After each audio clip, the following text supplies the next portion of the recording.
ഏത് നടനെയായിരുന്നു അടിപൊളിയായിട്ട് ബ്രഹ്മസേനായിരുന്നു? ഇല്ല, അത് കഴിയുമ്പോ പിന്നെ ജനാർദ്ദനൻ ചേട്ടൻ ശബ്ദമായിരുന്നു. എന്റെ പൊണ്ണു തോമാച്ച, എന്റെ പൊന്നു തോമാച്ചൻ സമയമായിരുന്നു അത്.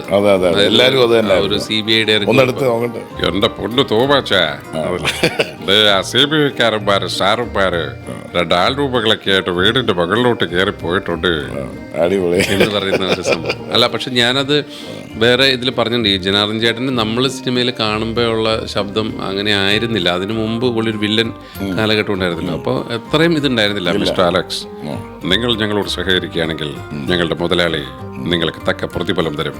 മറിച്ചാണെങ്കിൽ നിന്റെയും നിന്റെ കുടുംബത്തിന്റെയും കഥ ഞാൻ കഴിക്കും. അത്രേ ഉണ്ടായിരുന്നുള്ളൂ. അത് കഴിഞ്ഞിട്ടാണ് ഈ എന്റെ പൊണ്ണു തോമാച്ച എന്ന് പറയുന്ന സ്ഥാനത്തിലേക്ക് പോകുന്നത്. അത് കഴിഞ്ഞിട്ട് എന്ന് പറയുന്ന സ്ഥാനത്തിലേക്ക് പിന്നീട് മാറിയപ്പോ